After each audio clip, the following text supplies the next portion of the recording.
kinakayanan si Marcos ibalik si Tatay Digong. Anong ginawa niya? Gusto niya makipag-reconcile sa Duterte, tapos prinomote niya yung mga involved sa kidnapping kay Tatay Digong. Prinomote niya pa tong tatlo, lalong-lalo na si Torre at itong Remulla Brothers. Ganon kamangmang, ganon walang kaalam si Marcos? Kasi kung hindi niya alam yun, kung hindi siya sangkot doon, inutil si Marcos. Dalawa lang yan. Kasabwat siya or inutil siya kung hindi siya kasabwat. BBM, walang alam sa ginawa ng tatay. Pag-usapan po natin. Pumalag ang Malacanang sa patutsada ng legal counsel ni dating Pangulong Rodrigo Duterte kay PBBM. Payo ng palasyo kay Nicholas Kaufman, huwag kasing makikinig sa chismis. Nako. Yan ang agenda report ni Pierre Pastor. Saglit ha. Ito yung mga mahilig magbanggit ng mga salitang fake news peddler. Alam nyo, malamang po kasi nasa GC nila yan. Eto ha. Paulit-ulitin nyo sa media na ang DDS ay mga fake news peddlers. Mga vloggers nila, wag maniniwala sa chismis. Sino ba ang nagbabalita ng fake news? Baka nakakalimutan mo, Claire. Barado ka nga kay Banat Bay. Di ba? Yung presidente mismo nag-fake news. Anong sabi? Walang nakapasok na barel sa KOJC. Tanong, Claire. Naniniwala ka doon? Kasi, loko-loko ka na lang kung maniniwala ka doon. Adik na lang siguro ang maniniwala sa sinabi ni Marcos na yon. Di ba? So, tanong, Claire. Naniniwala ka doon? Kung hindi, fake news kasi yun eh. Bakit hindi mo sabihan na fake news ang presidente? Alam mo kung bakit? Masaya ka na sa tinatanggap mong bayad. Masaya ka na sa tinatanggap mong atensyon sa media. Masaya ka na sa posisyon mo. Hindi ka na yung katulad na vlogger dati na nakikipaglaban sa tama. Hindi ka na katulad. Kasi dati, binabanatan mo pa to si BBM. Di ba? Ngayon, lahat ng sabihin niya, sang-ayon ka na. Even now, doon sa walang alam sa kasaysayan si Marcos, tila di umanong, sang-ayon ka. Pati doon sa ginawang kasinungalingan patungkol dyan sa baril sa KOJC, sang-ayon ka. Lahat ng sasabihin ni Marcos, sasang-ayon ka. Tapos, sa kabila noon, babanatan mo ang Duterte na fake news peddler. Diba? Ganito to si Claire. Wala na tong paninindigan. Harry Roque talking?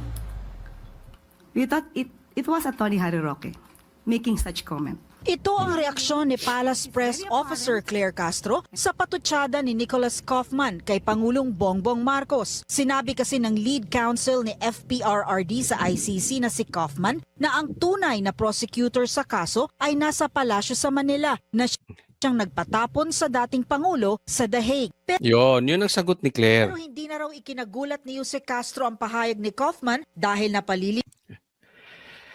Ang sagot nito si Claire, patungkol dan sa sinabi ni Attorney Kaufman, yung abogado ni PRRD na ang prosecutor, ang nagpatapon kay Tatay Digong sa The Hague, sa bisa ng ICC, ay si Marcos. So sinasabi mo ba, Claire, itinatanggi mo. Kasi ang sabi niya, si Roque ba itong nagsasalita o si Attorney Kaufman? Ganun ang dating eh. So, ibig niyang sabihin, itinatanggi niya. Ang hamon dito kay Claire, kaya mo bang panindigan yan until to the end? Do you honestly believe walang kinalaman ang presidente rito? Ganyan ka na katanga?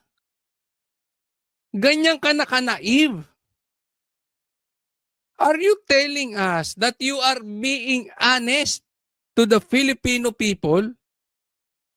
Kasi sinasabi mo, nakikinig siya sa fake news. So, ibig mo sabihin, fake news yun? Na si Marcos ang nagpadala?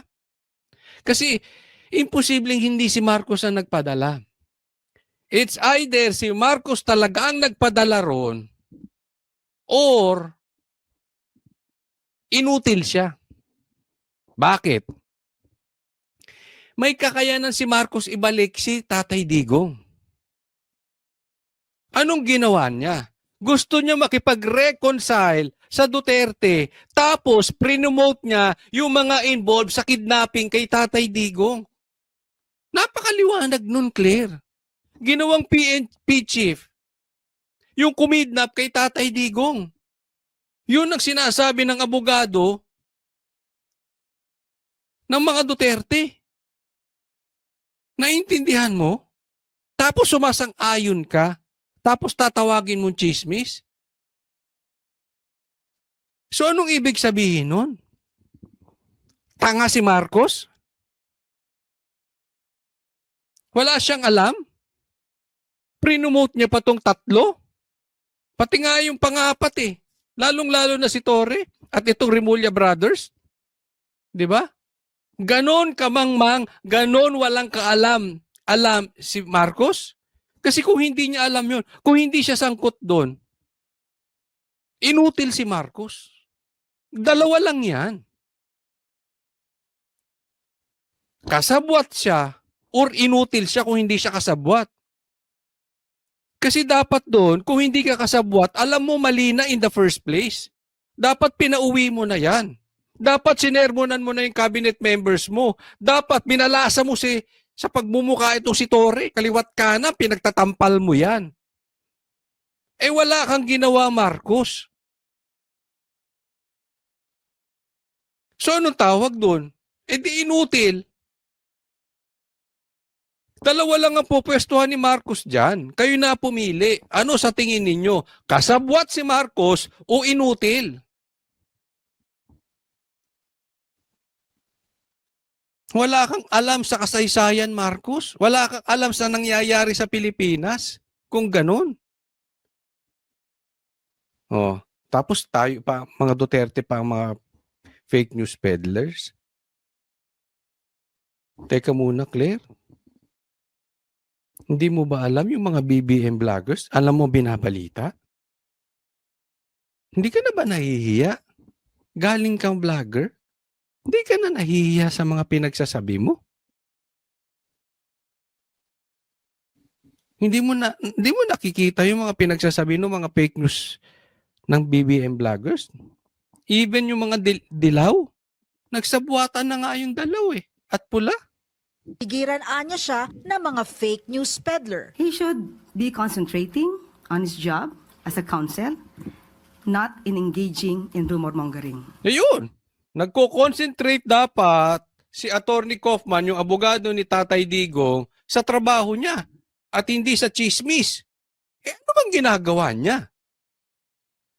Ginawa niya nga yung trabaho niya kaya alam niya may kamay ang Malacanang dito. O sige, kayo tanungin ko. Sabi ko nga, dalawa lang yan eh. Kasabwat o inutil si Marcos, pakisagot nyo dyan sa comment section. Sige, pakisagot nyo. Maganda ang ginawa nung abogado, kaya nga alam niya na agad kung anong talagang kwento rito. At bigyan ko kayo ng halimbawa. Si Tebes, nasa ibang bansa, pinauwi nyo. Si Roque, na nasa ibang bansa, gusto nyong pauwiin. Bakit? Para harapin ang hustisya. Yan ang sinabi ni Marcos. Yan ang litanya ni Remulla.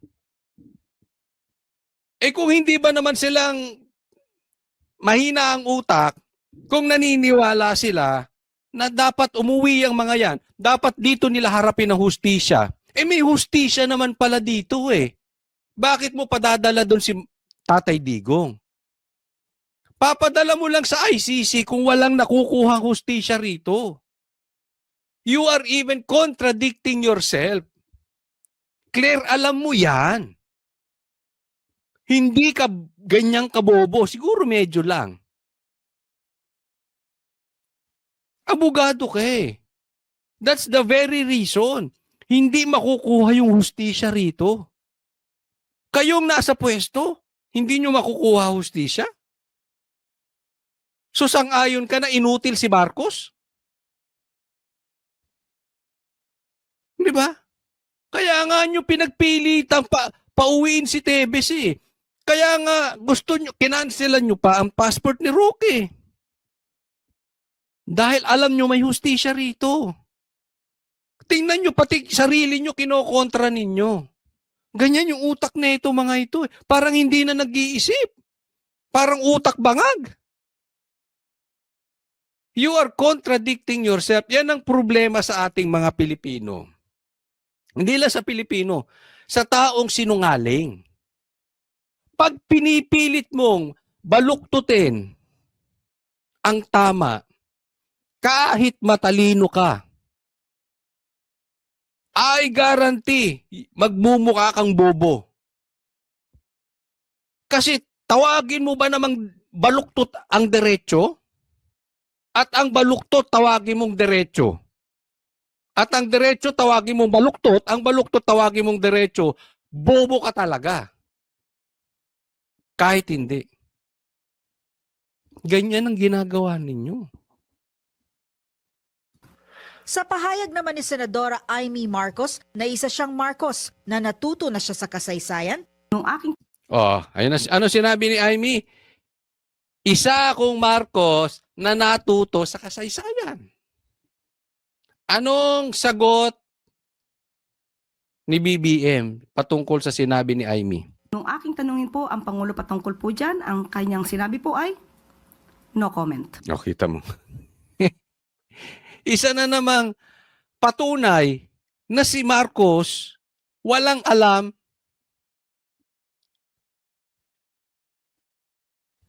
sa nangyayari sa Pilipinas. Walang alam sa kasaysayan. Talagang walang alam. Hindi niya alam. May pumasok, walang pumasok na baril. Hindi ko alam yung impeachment na yan. Wala akong kamay diyan. Wala akong kamay diyan sa pag-alis ni tatay, pag-kidnap kay Tatay Digong. Hindi ako involved diyan. Wala ka nang alam, Marcos. At ikaw, Claire, sumasang-ayon ka pa. Isipin mo, ang sabi ni Amy, isa akong Marcos, natuto na ako. Si BBM, no comment. Mahina talaga utak, no? Kahina talaga ng utak nito si Marcos. Ay, nako talaga naman. Hindi yung sinabi niyang no comment. Isa lang ibig sabihin nun, mga kababayan ko. Clueless si Marcos. Hindi niya alam kung ano pa sinasabi ng kapatid ko. Ako, tingin ko nabubulungan lang to si Marcos. Ang tanong, sinong bumubulong dito kay Marcos, kay BBM? nakipagpulong kamakailan ang presidential sister kay Kaufman sa pagpunta niya sa The Hague, Netherlands kasama ni VP Sara. Sa kanyang pahayag, sinabi rin ng senadora na, "We will bring PRRD home." Yun, siguraduhin mo. Para sa Siguraduhin mo na ibabalik mo si Tatay Digong dito sa Pilipinas. Kasi hindi talaga, Amy, aaraw-arawin kita. Kung budol ka. Pag hindi mo na ibalik si Tatay Digong at sinasabi mong we will bring PRRD home, budol ka talaga. Ginagamit mo ang Duterte. Kung wala kang gagawing hakbang para maibalik si Tatay Digong dito sa Pilipinas, gaya ka ng kapatid mo na puro lang dakdak, puro lang salita, dalawa na kayong Marcos na budol. Babantayan kita. Babantayan ka ng mga Pilipino. Next topic po. Ito, pag-usapan naman natin itong pagtatalo ng mga senador, ng mga gustong maging Senate President. Simula ng pamumulitika. Hindi daw dapat pangunahan ni Senate President Chis Escudero ang pagdedesisyon tungkol sa pagpresenta ng Articles of Impeachment ni Vice President Sara Duterte. Ayon po yan kay Senator-elect Tito Soto. Kasunod ito ng desisyon ni Escudero na iurong sa June 11 ang presentasyon mula sa orihinal na June 2. Dahilan ni Escudero, dapat daw unahin ang mga priority bills ng gobyerno at ilan pang mga presidential appointments. Pero giit ni Soto na dati na rin naging Senate President, ang ganitong issue dapat desisyonan ng lahat ng mga senador. Ayan, ito titignan niyo. From June 2 to June 11, pag-uusapan dapat yung impeachment. So binago from June 2 gagawing June 11. At ang sabi, dapat unahin yung mga asikasuhin yung patungkol sa mga bagong gabinete. Ganon-ganon. Ito naman, kinokontra naman ni Tito Soto. Ang sabi naman niya, teka muna, hindi ka dapat nagde-decide. Dapat ang buong Senado ang nagde-decide niyan, hindi lang ikaw. Kasi hindi po yan Senate, ang Senado ay hindi Senate President kung hindi ang mga senador. Alam mo, kung tatanungin ako kung sinong tama, isang sagot ko, namumulitika kayo. Parehas. Kaingay din ito si Tito Soto. Kasi alam naman natin, si Tito Soto gumagapang na to be the next Senate President. Si Chis Escudero gustong manatiling Senate President. Hindi natin alam kung ginagawa ni Chis Escudero itong pagpopospone para makasipsip doon sa Duterte Block at hayaan siyang manatiling Senate President or may sulsul mismo galing kay BBM. Bakit? Dahil alam naman natin na hindi matutuloy ang impeachment. Hindi ipatutuloy yan ni BBM. Kasi alam niya wala silang numero para i-convict si BP Sara. So mapapahiya lang sila sa taong bayan. Another defeat by BBM. Natalo sila sa eleksyon, siya lang yung kauna-unahang presidente na hindi nakapagpanalo ng karamihan ng kanyang mga senador. Tapos eto na naman, matatalo na naman sila sa impeachment na kay BP Sara. Aminin man niya or hindi na may kamay siya dyan sa impeachment ni BP Sara, walang maniniwala. And it will reflect to his government. It is another defeat and ang magiging imahe nito sa mga politiko at sa mga taong bayan, wala nang BBM. He is just a sitting duck there, wala nang magagawa, hawak na ng Duterte yang Senado. So, alam natin hindi yan papayagan. So, hindi natin alam kung ano tong galaw ni Chis. Ito naman si Tito Soto, kaingay-ingay. Di ba? Alam naman natin pumuporma.